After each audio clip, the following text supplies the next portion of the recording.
안녕하세요. 동양철학자 임건순 작가입니다. 제자백가 위주로 동양철학을 하고 있고요. 많은 저술과 강연 활동을 통해서 많은 분들 밖에서 좀 뵙고 있는 그런 사람입니다. 혹시 이 영화 묵공이라는 영화 보신 분 계신가요? 저는 작가이지만 좀 이런 거 보면 부럽습니다. 무슨 말씀이냐면 책 10권, 100권보다 이런 영화, 영상 한 편이 훨씬 더 많은 분들한테 인상과 어떤 기억에 뇌리가 박히고 그런 게 아닌가 싶은데, 사실 묵자라는 사람은 이 영화로 많은 사람들의 기억에 남지 않았나 싶습니다. 이 영화 보신 분 계신지 모르겠는데, 이 영화에서 묵자 사상이 대략은 어떤 것이구나, 그리고 묵자 집단이 어떤 사람들이며 무엇을 위해서 이 사람들이 뛰었고 헌신했구나 알 수 있는 그런 영화입니다. 그래서 이 영화를 보면 어떤 우리가 답을 얻는 것 같아요. 세상을 정말로 바꾸기 위해서는 무엇이 필요하냐? 어떤 정교하고 체계적인 이론이 필요하냐? 아니면 설득의 장치와 기술이 필요하냐? 아니면 몸을 던지는 헌신과 언행일치가 되는 실천이 필요하냐? 이런 질문에 이 영화는 답을 주는 게 아닌가 싶은데, 앞으로 10강에 걸쳐서 묵자 이야기, 묵자 사상가, 묵자, 천민사상가, 그리고 노동자의 성인 묵자 이야기를 제가 차근차근 여러분들께 알려드리도록 하겠습니다.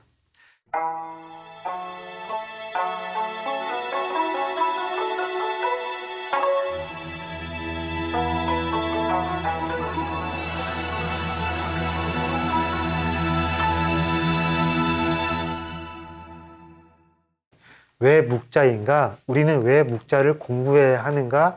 묵자의 말들을 우리가 왜 경청해야 하는가?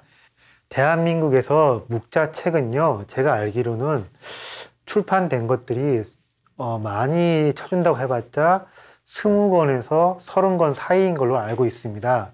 대신에 묵자의 라이벌 공자에 대한 책, 논어 같은 경우는 최소 700권에서 많게는 1000권 가까이가 나와서 읽혔습니다. 자, 무슨 말이냐면요.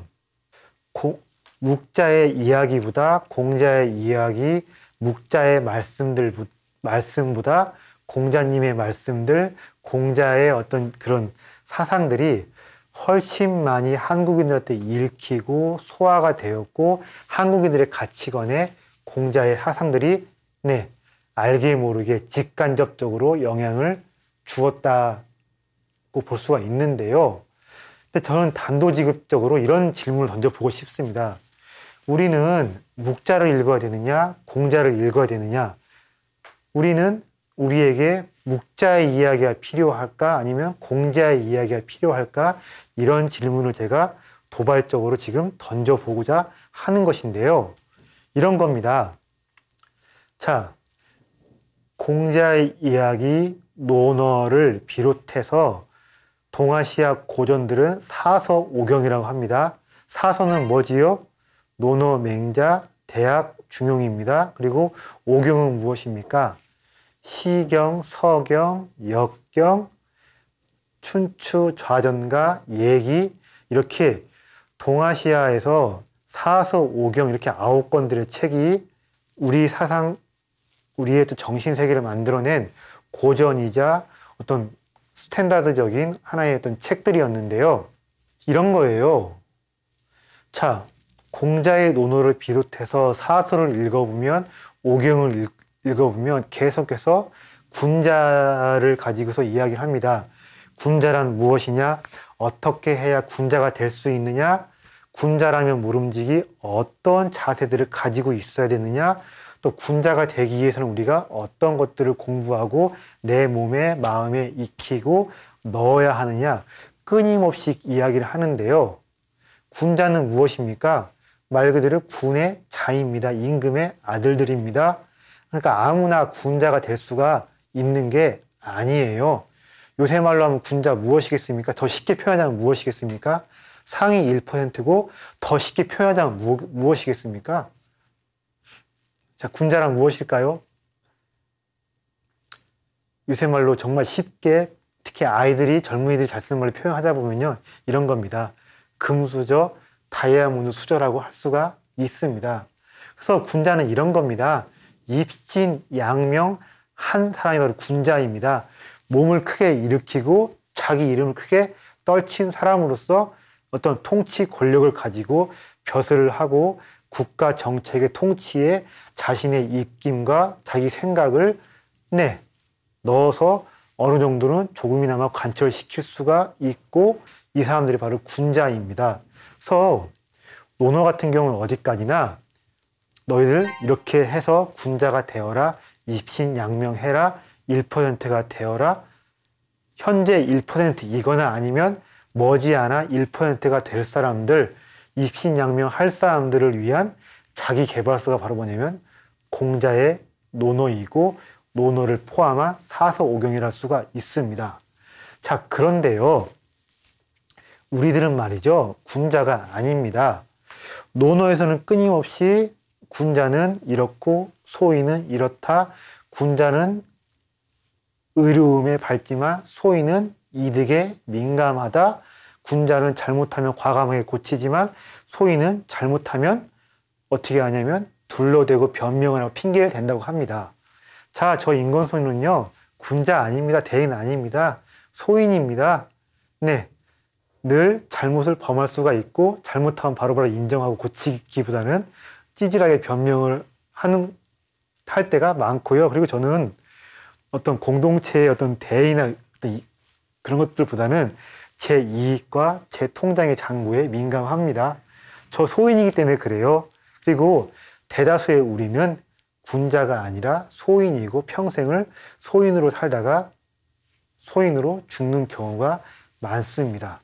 자, 군자는 말 그대로 입신양명한 사람입니다. 몸을 일으키고 이름을 떨치는 사람인데 자기 이름 석자 네이버와 다음에 쳐서 넣었을 때 프로필이 나오고 연관 검색어가 뜨고 관련된 뉴스와 기사가 나오는 사람들, 그런 사람들이 군자인 것이고 우리는 보통 어떻게 합니까? 허리를 구부려서 방바닥을 닦습니다. 허리를 숙여서 설거지를 합니다. 그리고 허리를 역시 구부려서 뭘 합니까? 호미질을 하고 밭을 김을 맵니다. 그리고 내 이름 석자를 네이버에 쳤을 때 연관 검색어, 인터뷰, 관련 기사, 내 프로필 이런 거 뜹니까? 안 뜹니까?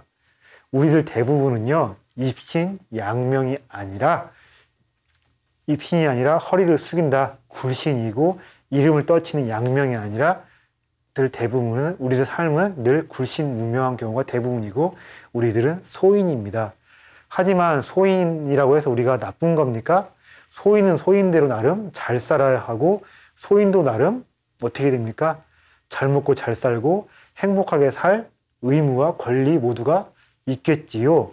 자, 묵자는 그렇습니다. 군자들을 보고서 하는 이야기가 아니에요. 어떻게 하면 군자가 될 것이냐, 군자들은 이렇게 해야 한다, 그런 이야기를 하는 책이 아닙니다. 어떻게 하면 소인들의 삶을 개선시켜 볼 것이냐, 어떻게 하면 뭇 백성들 정말로 힘들게 살고 고생하고 늘 삶이 쪼들리다 보니까 한 푼, 두 푼에 민감할 수밖에 없는 소인들을 어떻게 하면 구제하고 그 사람들을 생존의 위기에서 건져내볼 것인가, 이런 것들을 가지고 고민하고 이야기했고 그 사람들을 구하기 위해서 열렬하게 발로 뛰면서 운동한 사람이 바로 누구냐? 묵자인데요. 우리들은 군자입니까? 소인입니까? 우리들은 대인입니까? 소인입니까? 우리들은 입신양명한 존재입니까? 아니면 굴신무명한 존재입니까?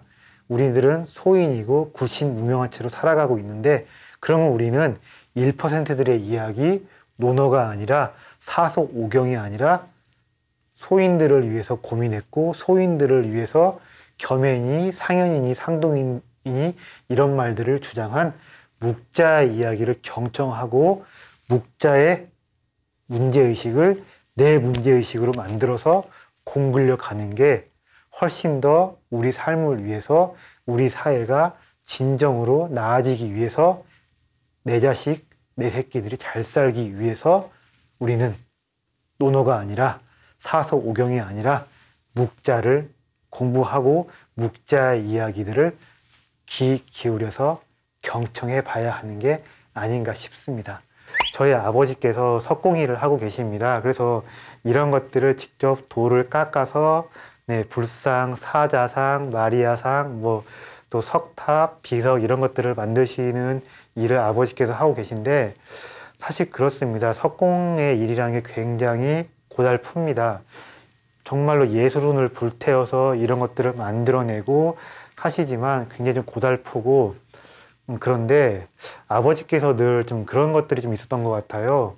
정말 불상, 사자상, 벼루, 비석, 마리아상 이런 것들 기가 막힌 솜씨로 깎아서 만드시는데 내가 배운 게 없어서 이렇게 힘든 일을 해서 처자식들 건사한다 이런 좀 한탄과 푸념이 좀 있으셨던 것 같아요. 근데 저 같은 경우는 아버지가 좀 배운 게 없다고 해서 이런 일을 하셔가지고 저나 제 동생 부양하신 게 전혀 부끄럽거나 그러진 않았는데 근데 묵자란 사람이 그렇습니다. 그 사람은 본래 공인이고 노동자이고 천민 출신이에요. 제가 처음으로 제가 어떤 철학책을 낸 게 묵자라는 사람을 가지고 책을 내게 되었는데 당신 임건순 씨 왜 묵자 가지고 책을 내었습니까? 왜 여기저기 떠돌아다니면서 묵자 이야기야 강의를 하십니까? 제가 그런 질문을 받을 때마다 늘 아버지 이야기를 합니다. 아버지가 본래 석공이셨습니다. 아버지가 돌을 깎아서 이런 것들을 만드는 일을 하셨는데 그러다 보니까 제가 묵자라는 사람에 대해서 어렸을 때부터 굉장히 좋아했고 친근감을 가지게 되었고 묵자 를 가지고서 내가 반드시 언젠가는 사람들 앞에 서서 강의를 해야겠지. 또 대한민국에서 가장 묵자에 대해서 잘 아는 묵자 전문가가 되어야 한다는 그런 꿈을 가지게 되었는데요. 저란 사람이 책을 쓸 때 특히 이렇습니다. 제 책을 보시고 사람들이 이런 평가를 해주시는데 굉장히 쉽다, 가독성이 있다, 술술 페이지가 잘 넘어간다 이런 평가를 해주신 분들이 많이 계십니다. 이게 왜 그러냐면 이렇습니다. 아버님뿐만이 아니라 사실 제 주변에 가방끈이 긴 사람들이 많이 좀 없습니다. 그러다 보니까 저는 이렇습니다. 대학교에 가지 않아도 제 책을 보고 이해를 할 수 있게끔 정말로 쉽게 쓰려고 노력을 하고 강의 때도 그렇습니다. 정말로 고학력자가 아니어도 누구든 내 강의를 듣고서 쉽게 이해를 하고 자신의 어떤 사상과 교양으로 지식으로 만들어낼 수 있게끔 제가 최대한 도와드리려고 눈높이를 낮추려고 하는데 석공의 아들 임건순은 이렇게 누구든 이해할 수 있는 철학 모든 이들에게 공유되고 모든 이들의 어떤 지식과 교양, 생각으로 진화할 수 있는 그런 철학과 사상을 지향하고 있습니다. 사문난적. 저는 밖에다가 제 스스로 이렇게 사문난적 임건순 이울씨다 라고 소개를 많이 하는 편입니다. 무슨 말이냐면 이런 겁니다. 조선시대 때 그 성리학을 하지 않고 다른 학문을 하는 사람들, 국가의 주류 질서에서 벗어나 다른 사상적인 모색을 하는 사람들을 조선시대 때 사문난적이라고 하면서 탄압하고 못살게 굴고 이렇게 좀 한 경우가 있었는데 저는 제 스스로 사문난적이라고 좀 많이 소개를 합니다. 왜 사문난적이라고 저를 소개하느냐? 공자맹자 아니고도 성리학 아니고도 재미있는 학문들, 재미있는 동양 철학의 주제들 굉장히 많이 있습니다. 손자병법, 한비자, 묵자, 전승록 이런 책들 저는 특히 동양 철학자 중에서도요 제자백가를 전문적으로 좀 하고 있습니다. 제자백가는 뭐냐면 이렇습니다. 진이라는 통일왕국, 통일제국이 열리기 전에 등장했었던 철학과 사상들을요 선진 철학이라고 하는데 선진 철학을 다른 말로 하면 제자백가라고 합니다. 자, 백가 100개의 집, 100개의 사상가, 100개 정도는 아니지만 무수히 많은 슈퍼스타들이 나왔던 그런 시절이 있었습니다. 그래서 뭐 이렇게 얘기도 하지요. 백화제방이라고도 하기도 하고 백가쟁명이라고 특히 하는데, 백가 무수히 많은 화상가들이 등장을 해서 내 이야기 좀 한번 들어보렴 하면서 쟁명, 다투어 소리를 내었던 그런 시절이 있었는데, 손자가 있습니다. 그리고 손자의 라이벌 오자가 있습니다. 그리고 한비자가 있습니다. 상황이 있습니다. 묵자가 있습니다. 노자가 있습니다. 장자가, 이렇게 보시다시피 장자가 있습니다. 사문난적으로 사는 게 저는 좀 부끄럽거나 그렇지는 않습니다. 나름 긍지가 있습니다. 왜 그러냐면 이렇습니다. 왜 우리가 동아시아 사상을 공부하고 연구하고 책을 보고 그럴까요? 저는 여러 가지 이유가 있지만 좀 그런 게 좀 크다고 봅니다. 우리 한국만이 아니라 일본도 있고 중국도 있습니다. 우리가 동아시아 세계를 이해하는 지평, 중국과 일본을 가슴에 품을 수 있는 그런 능력들을 신장시키기 위해서 동아시아 철학을 공부하는 것입니다. 자, 그런데요, 중국인들, 중국 사회, 중국이란 문명, 그리고 일본인들, 일본 사회, 일본 문화는 절대로 공맥만 가지고 성리학만 가지고 주자만 가지고 설명이 잘 되지를 않습니다. 자, 중국인들은 굉장히 모략의 세계가 강합니다. 모략의 정신이 있습니다. 그리고 일본 같은 경우는 우리하고 다르게 어떤 직업 정신이라든가 장인 정신이 있는데, 자, 그래요. 자, 주자학에서는요, 사민 구분을 이야기합니다. 사농 공상이 엄연히 다르고 엄연히 비중과 높이가 다릅니다. 하지만 양묘학에서는 사민 평등을 이야기합니다. 당신이 농민의 일을 하던 상인의 일을 하던 공인의 일을 하던 정직하게 성실하게 일을 하고 거기에 충실하게 네가 네 업을 다하면 무슨 일을 하든지 간에 성인의 마음이 공자의 마음이 보존이 된다 이야기를 합니다. 자, 우리하고 다른 직업정신과 우리하고 다른 어떤 장인정신이 있는 일본인들을 이해하기 위해서는 성리학만 가지고 안 된다는 겁니다. 양묘학을 가지고 공부를 해야 일본인들의 어떤 이해가 되는데, 양묘학뿐만이 아닐 거예요. 법가를 해야 보이는 일본의 어떤 얼굴들이 있고, 병가, 특히 일본인들은 아직까지 사무라이 정신이 강한데 손자와 오기를 공부해야 보이는 일본인들의 정신과 일본 사회 문화가 있습니다. 그리고 중국도 마찬가지입니다. 굉장히 모략의 세계가 강하고 우리 한국인들은 명분이라면 중국인들은 실리로 움직이고 실리를 가지고서 사안을 보는데, 그러면 공자 맹자가 아니라 동양 철학을 두루두루 편식 없이 다양성 있게 균형 있게 공부를 해야만 동아시아가 중국과 일본이 우리 품 안에 들어오고 우리가 동아시아 세계 전체를 조망할 수 있는 그런 실력을 갖출 수가 있게 된다는 말이지요. 자, 그래서 사문난적 인건순 다양하게 철학들을 공부합니다. 석공의 아들 인건순 쉽고 공유할 수 있는 사상들을 공유하는데, 이러면 제 어떤 인건순에 대해서 철학자 인건순, 작가 인건순에 대해서는 소개가 어느 정도로 좀 되지 않았나 싶은데, 이제 그러면 제 소개는 이쯤 하고요. 이제 묵자에 대한 소개로 넘어가 보도록 하겠습니다.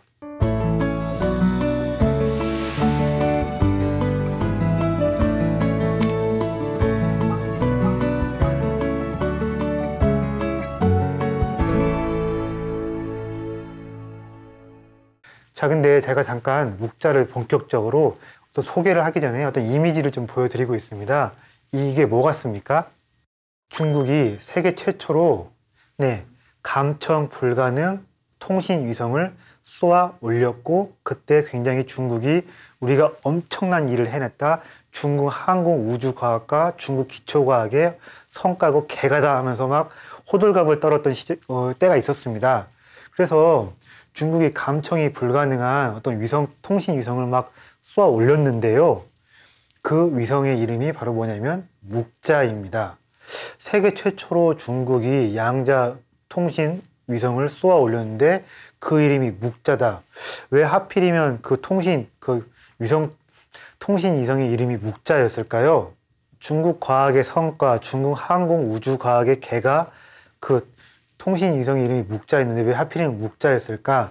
묵자라는 사람이 또 묵자를 따랐던 그 집단들이 단순히 어떤 사상가, 철학 집단이 아니라 공인이기도 했었고 과학자이기도 했었기 때문에 고대 중국의 고대 동아시아의 과학의 아버지 묵자라고 이렇게 아이콘화 되었습니다. 그래서 우리는 제가 계속해서 묵자를 어떤 철학자, 사상가로 말씀을 드리겠지만 중국에서는 그리고 서구에서 중국을 연구할 때 묵자 하면 고대 동아시아 과학의 아이콘이자 상징이자 아버지라고 보는 시각도 굉장히 강합니다. 그래서 이렇게 중국이 통신위성을 쏘아 올렸을 때 그 네이밍을, 이름을 묵자라고 한 것인데, 자, 묵자, 이름이 묵적이라고도 합니다. 근데 사회운동가입니다. 인류 최초로 어떤 체계적이고 조직적인 반전 평화 운동을 벌인 사람입니다. 그리고 과학기술자입니다. 인류 최초로 우주의 공간, 시간을 말했는데요. 그래서 묵자 텍스트의 후반부 편을 묵경이라고 하는데 그 묵경을 보다 보면 어떤 과학의 이야기, 수학의 이야기, 물리학의 이야기가 나옵니다.